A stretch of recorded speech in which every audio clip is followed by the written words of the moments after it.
تبارك وتعالى في الكلام المجيد والفرقان الحميد. يا أيها الذين آمنوا اتقوا الله حق تقاته ولا تموتن إلا وأنتم مسلمون. يا أيها الناس اتقوا ربكم الذي خلقكم من نفس واحدة وخلق منها زوجها وبث منهما رجالا كثيرا ونساء واتقوا الله الذي تساءلون به والأرحام إن الله كان عليكم رقيبا. يا أيها الذين آمنوا اتقوا الله وقولوا قولا سديدا يصلح لكم أعمالكم ويغفر لكم ذنوبكم ومن يطع الله ورسوله فقد فاز فوزا عظيما. ثم ما بعد، قال الله تبارك وتعالى: يا أيها الذين آمنوا اتقوا الله ولتنظر نفس ما قدمت لغد.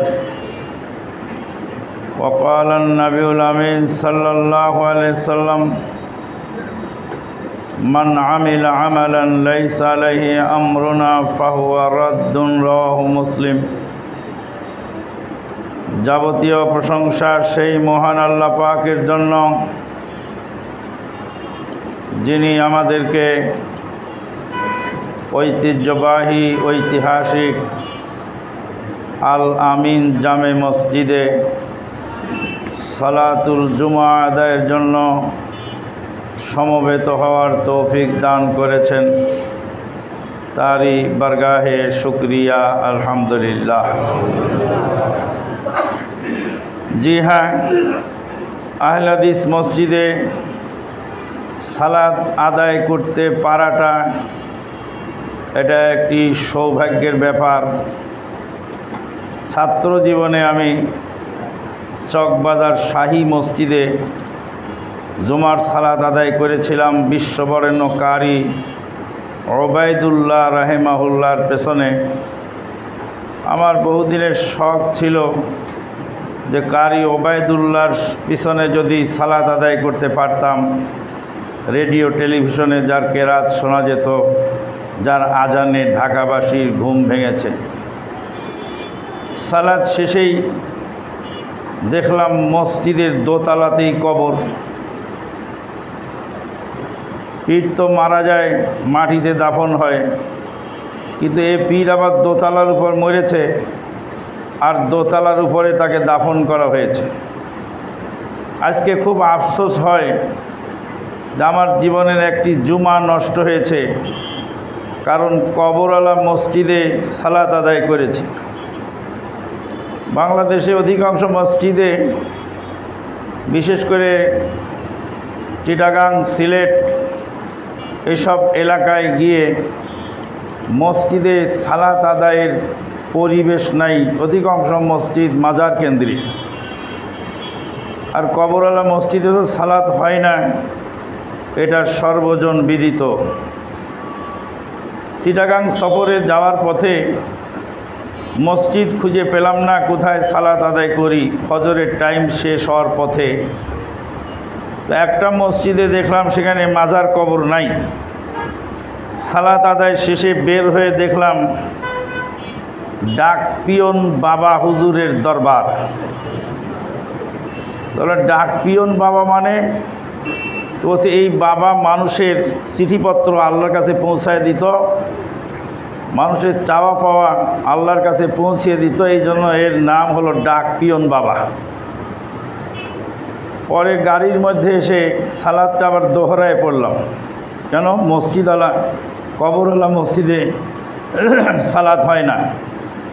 নবী সাল্লাল্লাহু আলাইহি সাল্লাম অন্তিম শয্যায় শায়িত হয়ে যেই কথাগুলি বলেছিলেন তার মধ্যে একটি কথা ছিল, লা'নাল্লাহুল ইয়াহুদা ওয়ান নাসারা ইত্তাখাযু কুবুরা আম্বিয়াইহিমুল মাসাজিদ, ইহুদি নাসারার উপরে আল্লাহর লানত বর্ষিত হোক, তারা তাদের নবীদের কবরে মসজিদ বানায়। যাই হোক, ঢাকা শহরকে মসজিদের শহর বলা হয়। ঢাকা শহরে অনেক মসজিদ আছে, অধিকাংশ মসজিদের মুসল্লিদের সিয়াম হয় না, কারণ রমাদান মাসে সঠিক টাইমে ফজরের আজান হয়। রমাদান মাস চলে গেলেই, শাওয়াল মাস আসলেই 40 মিনিট 50 মিনিট পিছিয়ে দেওয়া হয় আজানের টাইম। আল্লাহর কসম, আল্লাহর কসম, আল্লাহর কসম, যেই টাইমে ঢাকার মাঝহাবি মসজিদে আজান দেওয়া হয়, ওই আজানকে ফলো করে যদি কেউ সাহারি করে, তার সিয়াম বাতিল, তার সিয়াম বাতিল, তার সিয়াম বাতিল। কেননা তুলুয়েল ফজরের 40-50 মিনিট পরে আজান দেওয়া হয়, আর ওই আজান ফলো করে যদি সাহারি সমাপ্ত করা হয়, তাহলে তার সাহারিও বাতিল, সিয়ামও বাতিল। সম্মানিত উপস্থিতি, আহলে হাদিস মসজিদের গুরুত্ব অপরিসীম। নবী সাল্লাল্লাহু আলাইহি ওয়াসাল্লাম বলেছেন, সাল্লু কামা রাআইতুমুনি উসাল্লি। এর বাস্তব অনুশীলন সিরফ আহলে হাদিস মসজিদগুলিতেই হয়ে থাকে। আজকের এই ঐতিহাসিক আল আমিন জামে মসজিদ, এটাকে ঐতিহাসিক মসজিদ বলার পিছনে কারণ হলো এর একটা ইতিহাস আছে, এর একটা ঐতিহ্য আছে। গোটা বিশ্বের বিভিন্ন জায়গায় বাংলাভাষীগণ চাতকের মতো চেয়ে থাকেন আল আমিন মসজিদ থেকে আজকে কোন ধরনের খুতবা ব্রডকাস্টিং হচ্ছে। যদিও আকার ও আয়তনে সীমিত, মুসল্লি সংখ্যা সীমিত, গোটা বিশ্ববাসীর দরবারে এখান থেকে মেসেজ পৌঁছে যাচ্ছে। এটা ঢাকা শহরের একটি অনন্য মসজিদ, এতে কোনো সন্দেহ নেই। আল্লাহ পাকের শুকরিয়ার পাশাপাশি নবী সাল্লাল্লাহু আলাইহি ওয়াসাল্লামের উপরে দরুদ ও সালাম বর্ষিত হোক, যেই নবী মুহাম্মদুর রাসূলুল্লাহ সাল্লাল্লাহু আলাইহি ওয়াসাল্লাম তার জীবদ্দশাতে ইসলাম কমপ্লিট করে তারপরে পৃথিবী থেকে বিদায় হয়েছেন। ইসলামের খুঁটিনাটি ভালো মন্দ সব কিছু তিনি কমপ্লিট করে দিয়ে বিদায় হয়ে গেছেন। মানুষ মনে মনে ভাবে যে হাদিস মেনে চলা খুব কঠিন, যার ফলে একজন যুবক আমাকে প্রশ্ন করলেন, বলুন তো মাদানী সাহেব, আপনারা তো হাদিস কোরআন ছাড়া কিছু বোঝেন না, তো বলুন তো যে দেশে 6 মাস রাত হয় 6 মাস দিন হয়, সে দেশের মানুষ সালাত কিভাবে আদায় করবে? ছেলেটি ভেবেছে যে এই প্রশ্ন করে বোধহয় আর উত্তর পাওয়া যাবে না। আমি বললাম, বাবা, 1450 বছর পূর্বে নবী মুহাম্মদুর রাসূলুল্লাহ সাল্লাল্লাহু আলাইহি ওয়াসাল্লাম কানাদাজ্জালের বিবরণ দিচ্ছিলেন। কানাদাজ্জাল পৃথিবীতে আসবে, 40 দিন থাকবে।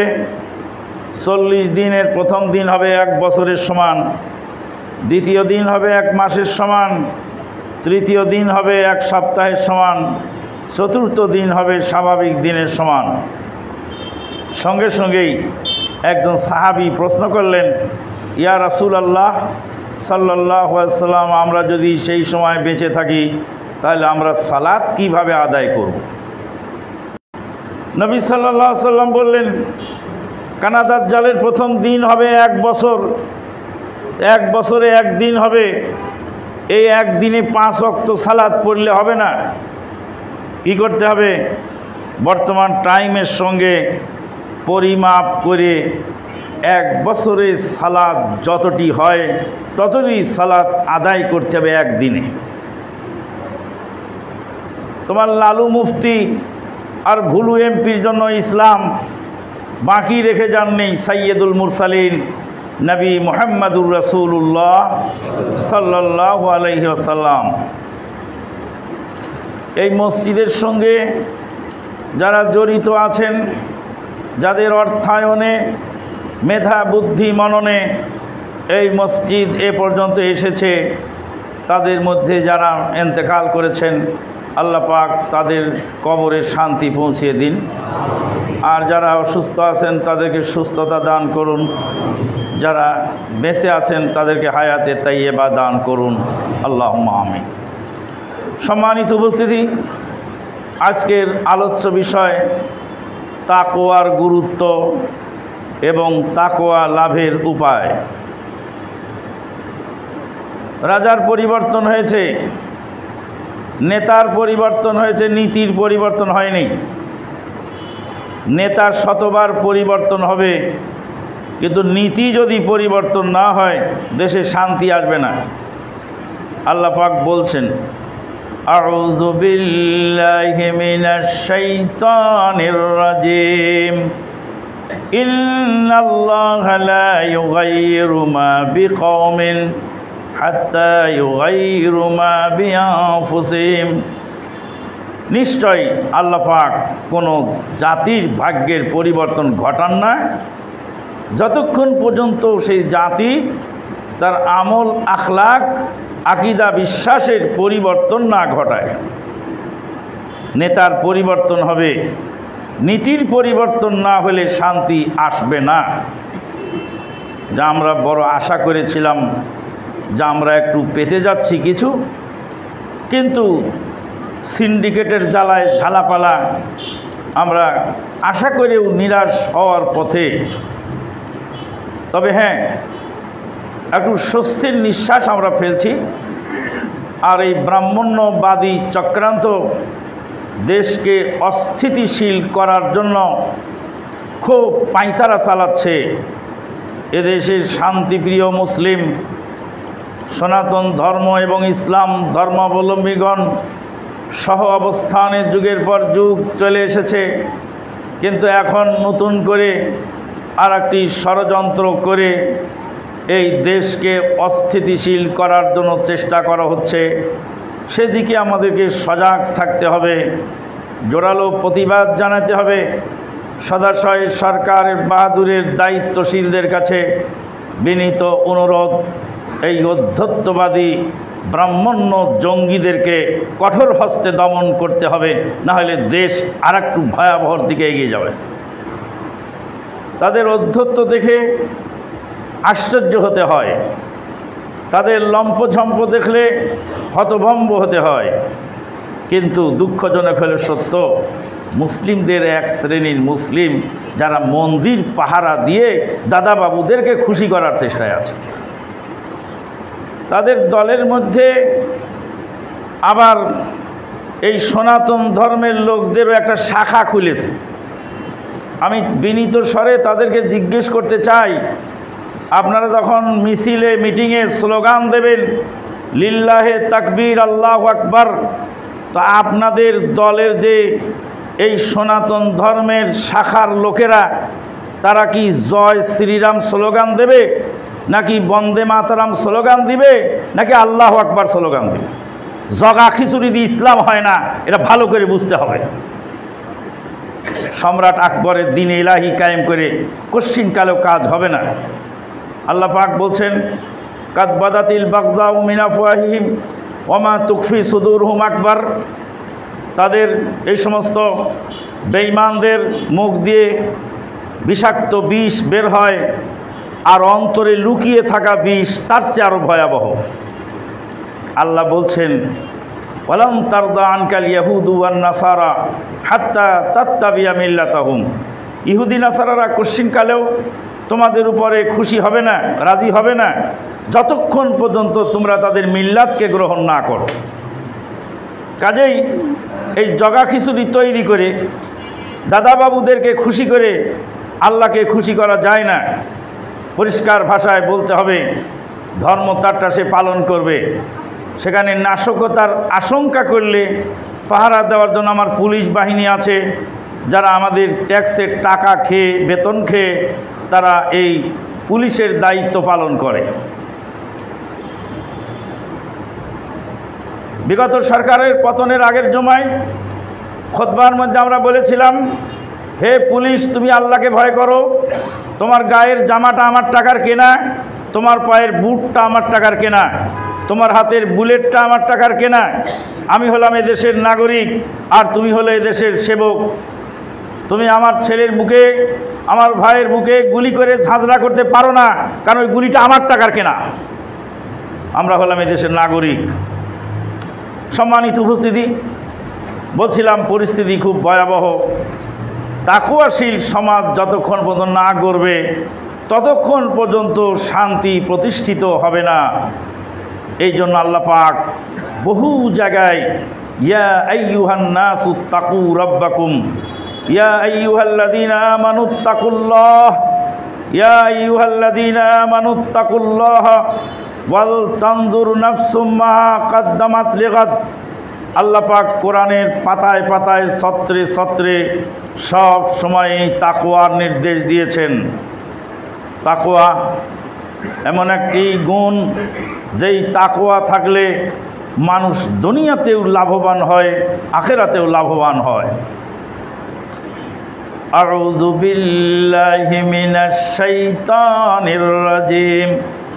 ওয়ালাউ আন্নাহুম আমানু ওয়াত্তাকাউ লাফাতাহনা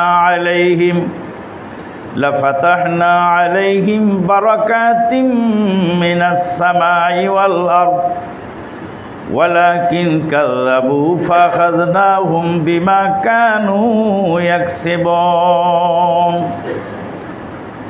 ওয়ালাউ আন্না আহলাল কুরা আমানু ওয়াত্তাকাউ লাফাতাহনা আলাইহিম বারাকাতিম মিনাস সামাই ওয়াল আরদ। যদি জনপদের লোকেরা ঈমান আনে এবং তাকওয়াশীল হয়, আল্লাহকে ভয় করে, লাফাতাহনা আলাইহিম বারাকাতিম মিনাস সামাই ওয়াল আরদ, আসমান জমিনের বারাকাত সমূহের দরজা সমূহ খুলে দেওয়া হবে তাদের জন্য। দুইটা শর্ত, আমানু ওয়াত্তাকাউ, ঈমান এনেছে আর তাকওয়াশীল হয়েছে। লাফাতাহনা আলাইহিম বারাকাতিম মিনাস সামাই ওয়াল আরদ ওয়ালাকিন কাযাবু ফাখাযনাহুম বিমা কানু ইয়াকসিবুন। কিন্তু তারা আল্লাহর বিধানকে অস্বীকার করেছে, আল্লাহর বিধানকে মিথ্যা প্রতিপন্ন করেছে। আল্লাহ পাক তাদেরকে পাকড়াও করলেন তাদের আমলের বিনিময়ে। আসমান জমিনের বারাকাত সমূহের দরজা খুলে যাবে যদি মানুষ ঈমানদার হয় এবং তাকওয়াশীল হয়। তাকওয়া কতটুকু আছে আর ঈমান কতটুকু আছে আমরা ভালো করে পরিমাপ করলে বুঝতে পারি। তাকওয়া দুনিয়া এবং আখিরাতের সমস্ত সমস্যার সমাধান। রাসূলুল্লাহ সাল্লাল্লাহু আলাইহি ওয়াসাল্লামের একজন সাহাবী, তিনি দিনের বেলা রমাদান মাসে তার স্ত্রীর সঙ্গে মিলামেশা করলেন। সিয়ামরত অবস্থায় স্ত্রীর সঙ্গে মিলামেশা করলেন। নবী সাল্লাল্লাহু আলাইহি ওয়াসাল্লামের সাহাবী হঠাৎ করে মাথার মধ্যে উদয় হলো, আমি কি করলাম? রমাদান মাসে দিনের বেলায় সিয়ামরত অবস্থায় স্ত্রীর সঙ্গে মেলামেশা করে ফেললাম, যা ভয়ানক অপরাধ। সাহাবায়ে কেরামগণ যখনই কোনো সমস্যায় পড়তেন, সেই সমস্যা নিয়ে নবী মুহাম্মদুর রাসূলুল্লাহ সাল্লাল্লাহু আলাইহি ওয়াসাল্লামের কাছে যেতেন। সাহাবী গিয়ে বলছেন, হালাকতু ইয়া রাসূলুল্লাহ সাল্লাল্লাহু আলাইহি ওয়াসাল্লাম, হে আল্লাহর নবী, আমি ধ্বংসপ্রাপ্ত হয়ে গেছি। নবী সাল্লাল্লাহু আলাইহি ওয়াসাল্লাম বললেন, ওমা যা ইউহলিকুকা, তোমাকে ধ্বংস করলো কিসে? বলছে, ওয়াকাতু আলা ইমরাতি ফি নাহারি রমাদান, রমাদান মাসের দিনের বেলায় আমি স্ত্রীর সঙ্গে মিলন করে ফেলেছি। এখন আমার বাঁচার উপায় কি? আমি তো মরে গেলাম, আমি তো ধ্বংস হয়ে গেলাম। নবী সাল্লাল্লাহু আলাইহি ওয়াসাল্লাম বললেন, তুমি বসো। প্রথমে বললেন, তুমি একটি গোলাম আজাদ করে দাও। বলে, গোলাম আজাদ করার ক্ষমতা আমার নাই। তাহলে 2 মাস লাগাতার সিয়াম পালন করো। বলে, এটাও আমার ক্ষমতা নাই। বলে তাহলে তুমি 60 জন মিসকিনকে খাবার খিলিয়ে দাও। বলছে এই সামর্থ্য আমার নেই।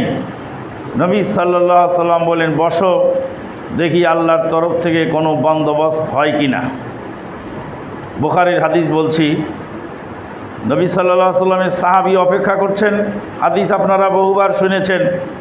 আমি হাদিস থেকে শিক্ষণীয় পয়েন্টগুলি আপনাদের সামনে তুলে ধরতে চাই। সাহাবী বসে রইলেন। কিছুক্ষণ পরে এক বস্তা খেজুর গনিমতের মাল নবী সাল্লাল্লাহু আলাইহি সাল্লামের রাজকোষে জমা হলো। নবী সাল্লাল্লাহু আলাইহি সাল্লাম খেজুরের বস্তা সাহাবীকে দিয়ে বললেন, এই খেজুরটা নিয়ে যাও, মদিনার গরিব দুঃখী মানুষের মধ্যে বিতরণ করে দাও। সাহাবী বলছেন, ইয়া রাসূলুল্লাহ সাল্লাল্লাহু আলাইহি ওয়াসাল্লাম, আল্লাহর কসম মদিনার মাটিতে আমার মতো গরিব মানুষ আর কেউ নেই। নবী সাল্লাল্লাহু আলাইহি ওয়াসাল্লাম বলেন, যাও তুমি এই খেজুর খাও আর তোমার ছেলে মেয়েকে খিলাইয়ে দাও। বুখারীর এই হাদিস থেকে অনেক জিনিস আমাদের শিক্ষণীয়। প্রথম শিক্ষণীয় হলো এই যে সিসিটিভি ক্যামেরা দিয়ে মানুষকে ভালো বানানো যায় না। পুলিশ গোয়েন্দা দিয়ে মানুষকে সঠিক পথে রাখা যায় না। পুলিশ গোয়েন্দা ওয়ালের ওই পাশে দেখে না, এই পাশে দেখে। ওদের চোখ সীমিত, ওদের এলেম সীমিত। সিসিটিভি ক্যামেরা দেখা গেল লোকটা চুরি করে চলে গেল, কিন্তু সেই লোককে খুঁজে বের করা যায় না। অচেনা এক লোক ঢুকলো, সিসিটিভি ক্যামেরায় ফুটেজ আছে, ওকে যদি জীবনে কোনোদিন পান তাহলে হয়তো বা তাকে ধরতে পারবেন। রাসূলুল্লাহ সাল্লাল্লাহু আলাইহি ওয়াসাল্লামের সাহাবী বাড়িতে গোপন অবস্থায় 4 দেওয়ালের মাঝে আল্লাহর নাফরমানি করে ফেললেন। দুনিয়ার কেউ জানে না, সরকার জানে না, গোয়েন্দা জানে না, পুলিশ জানে না। তিনি নিজে তাকওয়ার বলে বলিয়ান হয়ে নিজের অপরাধের স্বীকৃতি আল্লাহর নবীর কাছে দিচ্ছেন। তাকওয়া এমন একটা জিনিস, আইন আদালত কিছু লাগে না। আমাদের কাছে প্রতিনিয়ত মানুষেরা ফোন দেয় আর বলে, শায়েখ বিগত দিনে তো মানুষের টাকা মেরে খেয়েছিলাম, এখন বাঁচার উপায় কি? বললাম যার টাকা তাকে দিয়ে দেন। যার টাকা তাকে পেলে তো আর আপনাকে জিজ্ঞাসা করা লাগতো না, দিয়ে দিলেই তো হতো। কিন্তু যার টাকা মেরে খেয়েছি তাকে যে এখন খুঁজে পাচ্ছি না, তখন বাঁচার উপায় কি? সেদিন টাকা মেরে খাওয়ার জন্য কৌশল করেছিল, আর আজকে টাকা দেওয়ার জন্য কৌশল খুঁজতেছে। তার মানে সেদিন তাকওয়া ছিল না, আজকে তাকওয়া সৃষ্টি হয়েছে। তাকওয়া দিলের ভিতরে উদয় হয়েছে, আল্লাহর ভয় জাগ্রত হয়েছে, তাই টাকা ফেরত দেওয়ার জন্য পাগল পাড়া হয়ে গেছে। একজন যুবক ঈদের রাত্রেতে দর্জির কাছে গেল। দর্জি তার পায়জামাটা খাটো করে বানিয়ে দিয়েছে। দর্জিকে ঈদের রাতে পিটিয়ে তারপরে বলল যে আমার কাপড়ের দাম ফেরত দে। কাপড়ের দাম ফেরত নিল, আর পায়জামাটা দর্জির মুখের উপর ছুঁড়ে মারল, আর বলে এই পায়জামা পরে আমি ঈদের সালাত পরব, আর তুই আমার পায়জামা খাটো করে বানিয়ে দিলি, ও তো পরে সমাজে যাওয়া যাবে না। সেদিন যেই যুবক পায়জামা খাটো হওয়ার কারণে দর্জিকে পিটেছিল, সেই যুবক যখন বুঝতে পারল টাকনা ঢেকে কাপড় পরলে আল্লাহ তার দিকে ঘৃণা ভরে তাকাবেন না, তাকে পবিত্র করবেন না, তার সঙ্গে কথা বলবেন না, পবিত্র করবেন না, আল্লাহ রব্বুল আলামিন তার দিকে তাকাবেন না, তাকে পবিত্র করবেন না। এই যে হাদিস শোনার পরে এই যুবক বাড়ি থেকে 10টা ফুল প্যান্ট দর্জির দোকানে নিয়ে বলছে, প্রত্যেকটাই 2.5 ইঞ্চি করে কেটে ছোট করে দাও, প্রত্যেকটা 2 ইঞ্চি করে কেটে ছোট করে দাও। সেদিন আমেরিকায় যাওয়ার জন্য যে যুবক পাগল হয়েছিল, আমেরিকাতে ওখানে ফাস্টফুডের দোকানে মদ না বেচলে ব্যবসা চলে না, শুকরের গোশত না বেচলে ব্যবসা চলে না। সে এখন দেশে ফেরত এসে একটা ট্যাক্সি ক্যাব কিনে সেই ট্যাক্সি ক্যাব চালিয়ে জীবিকা নির্বাহ করে আমেরিকার বিলাসবহুল জীবন ফেলে দিয়ে চলে এসেছে। কেন? সেদিন তাকওয়া ছিল না, আজকে তাকওয়া আছে। তাকওয়া যদি মানুষের ভিতরে এসে যায়, তখন পুলিশ, গোয়েন্দা, আইন, আদালত, বিচার কিছু লাগে না। তাকওয়াই তাকে সঠিক পথে চলার কাজে সহায়তা দান করে। সম্মানিত উপস্থিতি, সাহাবী গোপন ঘরের মধ্যেই অপরাধ করে নবী সাল্লাল্লাহু আলাইহি সাল্লামের কাছে স্বীকৃতি দিয়ে বাঁচার উপায় চাচ্ছেন। তাকওয়া দিয়ে যা হয়, গোয়েন্দা পুলিশ দিয়ে তা হয় না। তাকওয়া দিয়ে যা হয়, বাহিনী দিয়ে তা হয় না। তাকওয়া দিয়ে যা হয়, আইন আদালত দিয়ে তা হয় না। নবী সাল্লাল্লাহু আলাইহি সাল্লাম সাহাবীর কথা মনোযোগ দিয়ে শুনে বললেন, গোলাম আজাদ করে দাও। সম্ভব নয়। তাহলে 60টি সিয়াম পালন করো, তাও সম্ভব নয়। তাহলে তুমি 60 জন মিসকিনকে খাবার খিলায়ে দাও, তাও সম্ভব নয়। ইসলাম যে একটি মহৎ জীবন ব্যবস্থা, তার প্রমাণই হাদিসের মধ্যে যে অপশন দেওয়া হলো 3টি, একাধিক অপশনের ব্যবস্থা আছে। হয় দাঁড়িয়ে সালাত আদায় করো, নয় বসে করো, নয় শুয়ে করো। শুয়েও যদি হাত পা নাড়াতে না পারো, তাহলে চোখ দিয়ে ইশারা করে সালাত আদায় করো। ইসলাম মানুষের জন্য সহজ করে দিয়েছে, সব ধরনের অপশন চালু রেখেছে। তুমি যেটা পারবে সেটা করো। হয় গোলাম আজাদ করো, নয় 60টি সিয়াম পালন করো, নয় 60 জন মিসকিনকে খাবার খিলায় দাও। সাহাবী বললেন, কোনোটাই আমি পারি না। নবী সাল্লাল্লাহু আলাইহি সাল্লাম বললেন, তাহলে বসো দেখি আল্লাহ কি ব্যবস্থা করেন। রাজকোষের খেজুর এলো, রাজকোষের খেজুর দিয়ে তার জরিমানা আদায়ের জন্য, কাফফারা আদায়ের জন্য নবী সাল্লাল্লাহু আলাইহি সাল্লাম তাকে খেজুর দিয়ে বললেন, তুমি এই খেজুর দিয়ে কাফফারা আদায় করে দাও। এখান থেকে বোঝা গেল সমাজের যারা গরিব মানুষ, সমাজের যারা দরিদ্র শ্রেণীর লোক, তারা যদি তাদের উপর অর্পিত কাফফারা, জরিমানা, ট্যাক্স আদায় করতে না পারে, তাহলে রাষ্ট্রপতি তার পক্ষ থেকে আদায়ের ব্যবস্থা করে দেবে, সমাজপতি তার পক্ষ থেকে আদায়ের ব্যবস্থা করে দেবে, নেতৃবৃন্দু তার পক্ষ থেকে আদায়ের ব্যবস্থা করে দেবে। আরব দেশে আছে, এ দেশে নেই। আরব দেশে যে যুবক বিয়ে করতে পারে না, ধনী লোকেরা তার বিয়ের ব্যবস্থা করে দেয়। যারা হজ করতে পারে না, বহু আলেম ওলামা আছেন, টাকার অভাবে হজ করতে পারে না, দিলটা কাঁদে মক্কায় যাওয়ার জন্য। আর ধনী লোকেরা 50 বার হজ করেছে, আবারও যেতে চায়। টাকাটা তো ওই আলেমকে দিলে, ওই পরহেজগার আল্লাহ আল্লাহ বান্দাকে দিলে। আপনি একজন ব্যবসায়ী মানুষ, আপনার সময়ের খুব ক্রাইসিস, কিন্তু আলেম সাহেবের সময় আছে, আপনার টাকা আছে, আপনার টাকা আর ওনার সময়, তাহলে উনিও নেকি পেলেন পূর্ণাঙ্গ হজের, আপনিও পেয়ে গেলেন। অসংখ্য যুবক চোখের পানি ছেড়ে দিয়ে কাঁদে, পয়সার অভাবে বিয়ে করতে পারে না।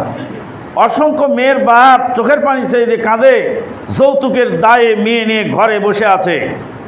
ধনাঢ্য ব্যক্তিদেরকে এগিয়ে আসা উচিত। রাসূলুল্লাহ সাল্লাল্লাহু আলাইহি সাল্লাম সেই গরিব সাহাবীর পক্ষ থেকে কাফফারা আদায়ের জন্য 1 বস্তা খেজুর তার হাতে তুলে দিয়ে বললেন, এই খেজুর নিয়ে তুমি কাফফারা আদায় করো।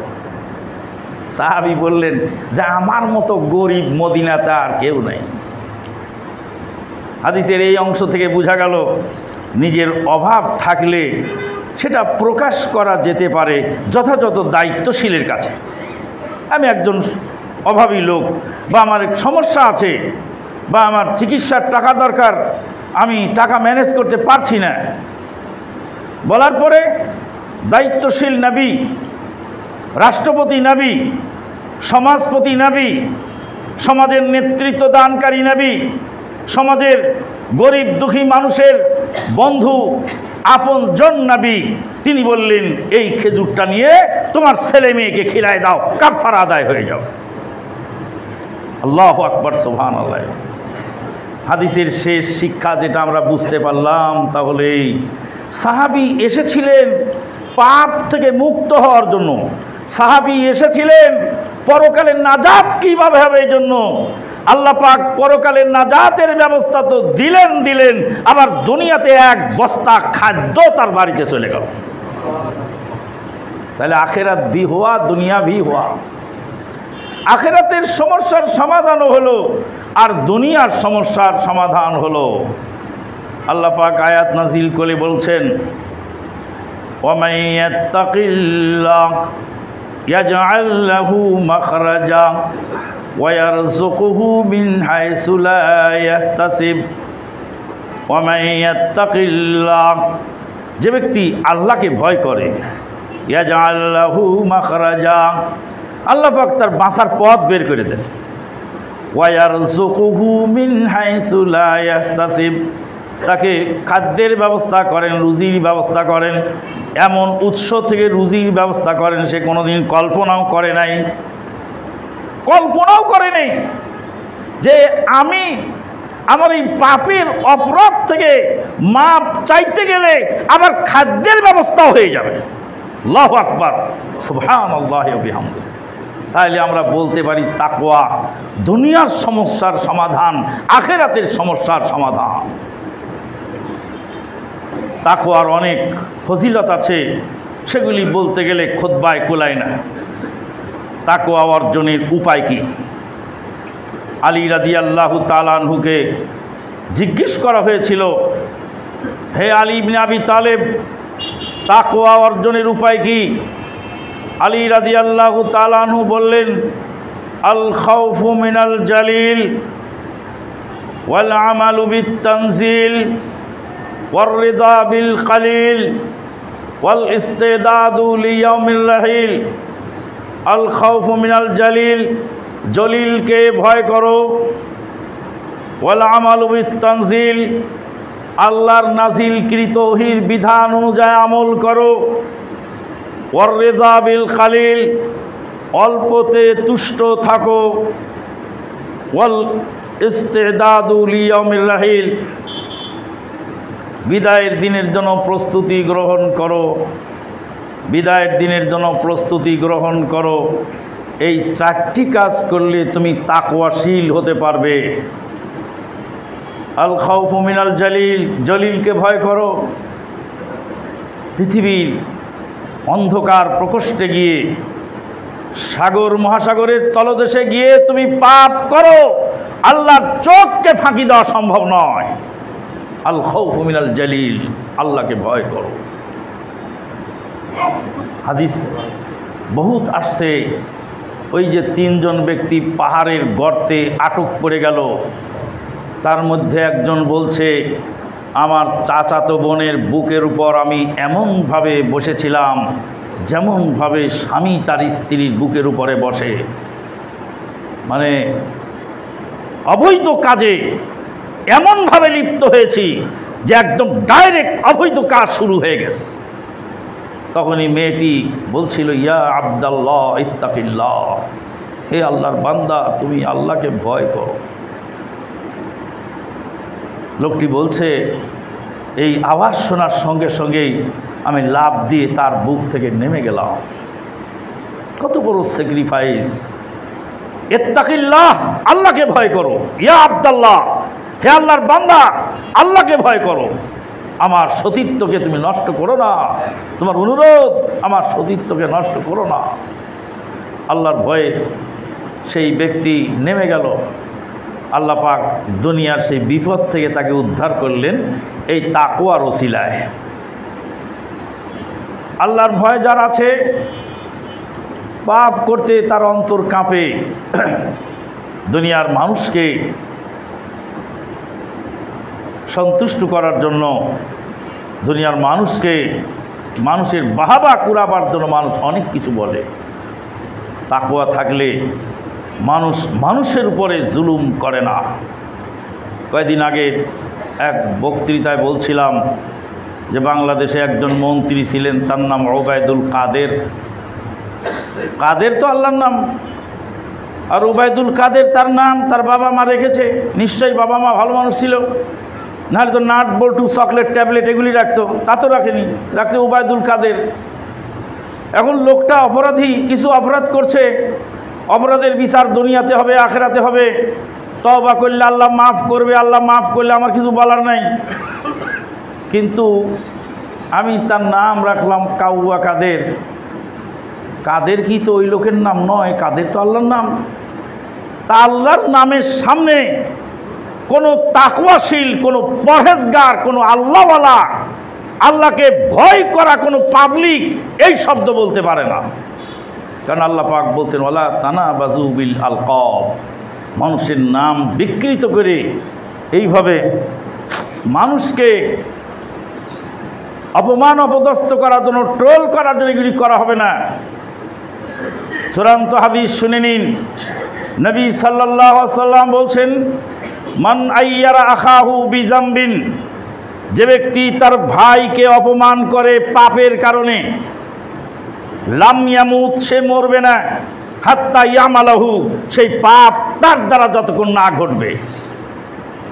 আপনার ভাই অপরাধ করে পাপ করে ক্ষতিগ্রস্ত হয়েছে, আপনি যদি তাকে ট্রোল করেন, সে যদি আল্লাহর কাছে ক্ষমা চেয়ে মাপ পেয়ে যায়, আর আল্লাহ যদি আপনার উপর রাগান্বিত হয়ে যান, তো আপনার দ্বারা সেই পাপ ঘটবে, আপনাকে সেই অপমান হতে হবে। নিজের আমলের দিকে যারা তাকায়, তারা মানুষকে ট্রোল করার সময় পায় না। সম্মানিত উপস্থিতি, চট করে এক মৌলভী সাহেব বলে উঠলেন, হ্যাঁ জায়েজ আছে। কেন জায়েজ আছে? বলতে আল্লাহর নবী আবু জাহেলের নাম আবু জাহেল রেখেছিলেন। তা আমি জিজ্ঞেস করলাম, আপনি কি নবী? তো কয় না। তা আপনি এটা বললেন কি করে? আরে নবী যা বলেছেন, যা করেছেন সব আল্লাহর গাইডেন্সে। ওমা ইয়ান্তিকু আনিল হাওয়া। তা আপনি তো নবী নন, তা আপনি কেমন করে একজনের নাম বিকৃত করেন?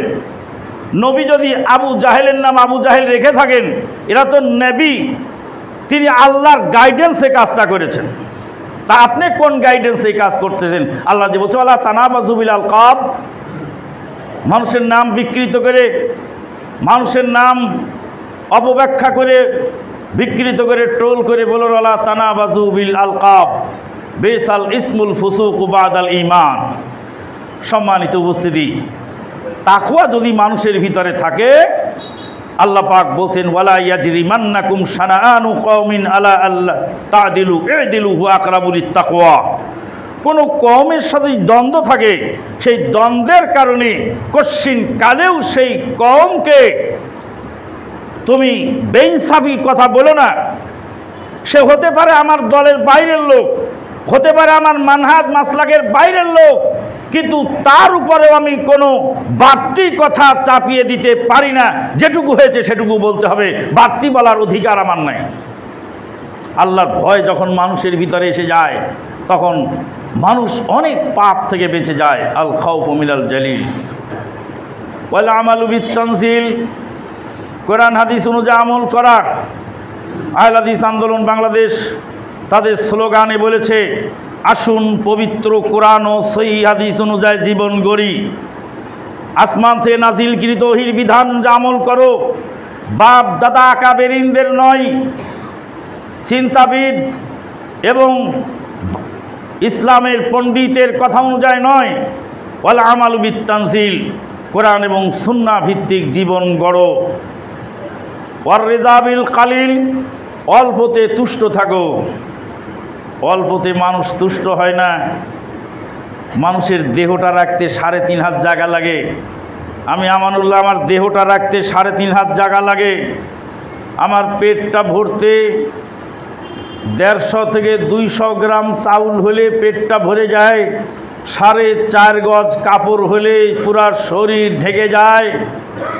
4.5 গজ কাপড়ে শরীর ঢেকে যায়। 3.5 হাত জায়গা হলে রাখা যায় শরীরটা। 150 গ্রাম চাউল হলে পেটটা ভরে যায়। কিন্তু মাঠের পর মাঠ, এলাকার পর এলাকা, প্লটের পর প্লট, ফ্ল্যাটের পর ফ্ল্যাট, তারপরে আমার তৃপ্ত হয় না। কিছুদিন আগে মারা গেলেন খলিফা বিন জায়েদ আল নাহিয়ান। 165 তলা বিল্ডিং দুবাইয়ের মাটিতে সর্বপ্রথম তিনি গড়েছেন। গড়ে গোটা বিশ্বে রেকর্ড করেছেন। বুর্জুল খলিফার মালিক, বুর্জুল খলিফা মালিক জায়েদ বিন খলিফা বিন জায়েদ আল নাহিয়ান মারা গেলেন। বুর্জুল খলিফার 165 তলা বিল্ডিংয়ের একটা রুম তার থাকার জায়গা হলো না। কবর দিল মাটিতে, সাংবাদিকরা ছবি তুলে বলছে হাজা বুর্জুল খলিফা ওয়াহাজা কবরুল খলিফা। এটা হলো খলিফার টাওয়ার, আর হলো খলিফার কবর। ওয়ার রিজা বিল কালিল, অল্পতে তুষ্ট হওয়া। অল্পতে মানুষ তুষ্ট হয়, মানুষ পরিতৃপ্ত হয়ে যায়। অল্পতে তুষ্ট হয়, সে মুকুটবিহীন সম্রাট হয়ে যায়। আল্লাহু আকবার, সুবহানাল্লাহ। কিন্তু যার অল্পতে তুষ্টি নাই, তার দুনিয়াতে কোনো দিন তার অভাব মেটে না। কত টাকার দরকার তোমার, তুমি টাকা ফেলে তুই এখন বন জঙ্গলে বাস করো, টাকা ফেলে তুই তুমি শ্রীঘরে বাস করো, টাকা ফেলে তুই তুমি দেশান্তর হয়ে পালিয়ে বেড়াও। তোমার টাকা খাবে শকুনে, তোমার টাকা খাবে শিয়ালে, তোমার টাকা খাবে শুকুরে কুকুরে। তুমি টাকা কামাই করলে আর পাপ কামাই করে কবরে গেলে সমস্ত পাপের দায়ভার, লাইবিলিটি তোমাকে নিতে হবে। কার জন্য টাকা কামাই করলাম, কার জন্য রেখে গেলাম এগুলি? এ টাকা কে খাবে?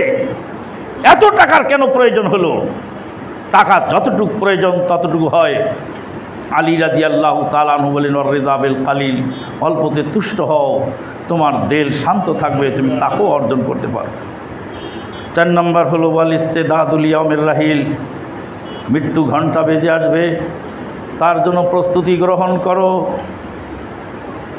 উমরা করতে গেছে, এহরামের কাপড় নিয়ে গেছে, কাফনের কাপড় নিয়ে গেছে, সাথে জমজমের পানি দিয়ে ধুয়ে আনবে। আর এই ধোয়া জমজমের পানি দিয়ে ধোয়া কাপড় দিয়ে ওকে দাফন করবে, তাহলে কবরে শাস্তি হবে না, এই তার আশা।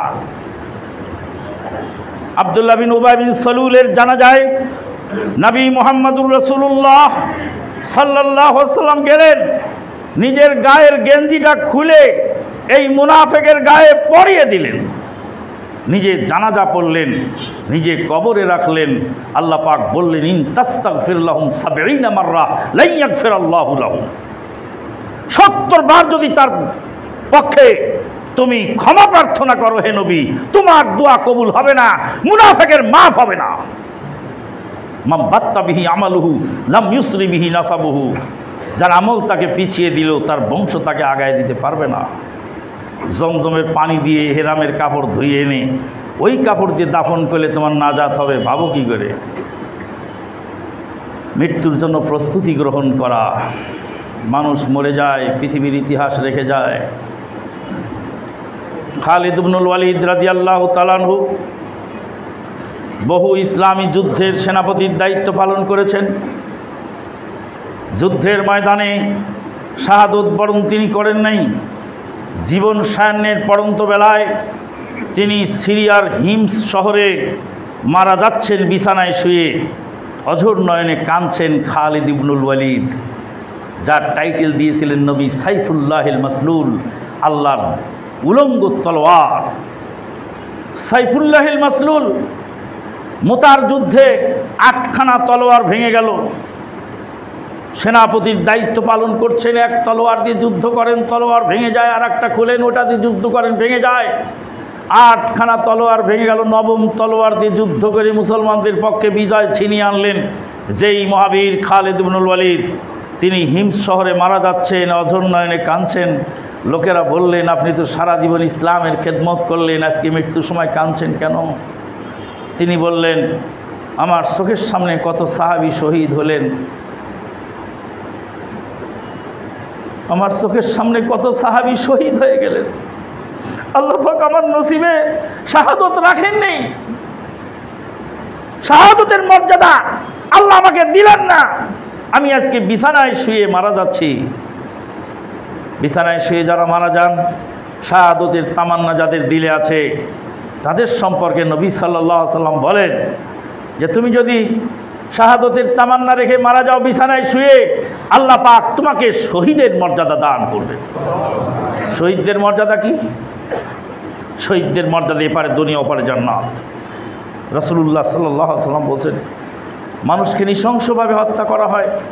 আমার ভাই সাইফুলকে চিটাগাংয়ের আদালতে নির্মমভাবে হত্যা করা হয়েছে। আল্লাহ তাকে শাহাদতের মর্যাদা দান করুন, আল্লাহুম্মা আমিন।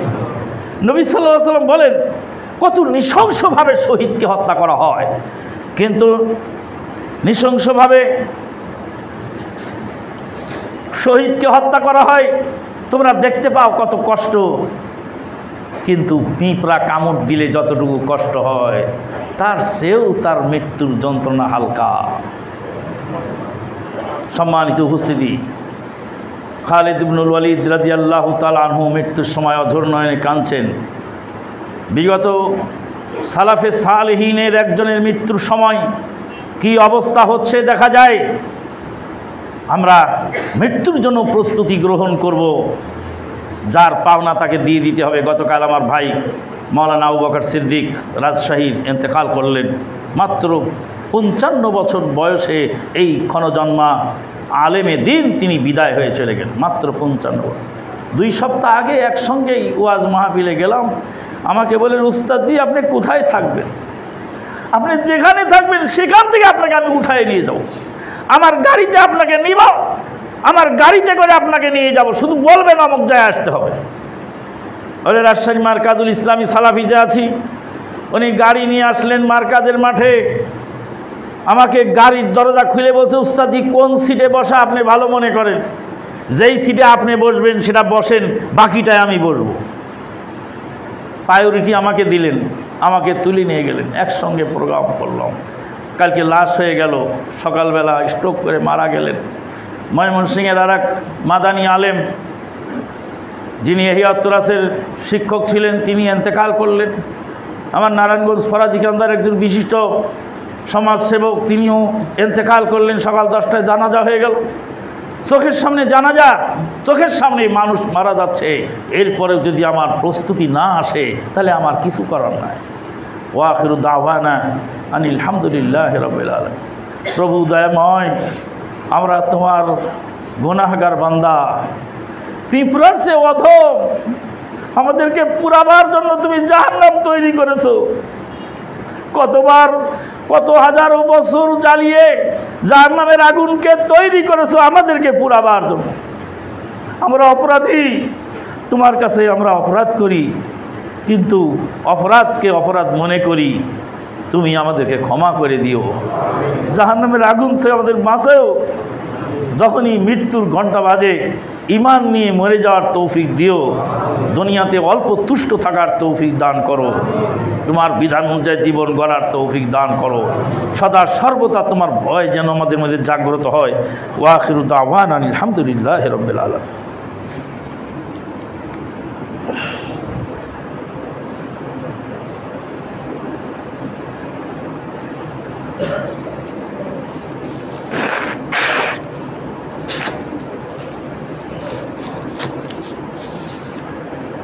বাদ জুমার সমাবেশ আছে প্রেস ক্লাবে, ইসকনের বিরুদ্ধে সমাবেশ। আপনারা সবাই হাজির থাকার চেষ্টা করবেন। আলহামদুলিল্লাহ, আলহামদুলিল্লাহি কাফা ওয়া সালামুন আলা ইবাদিহিল্লাযীনা ইসতাফা, আম্মা বা'দ, ফাআউযু বিল্লাহি মিনাশ শাইতানির রাজীম।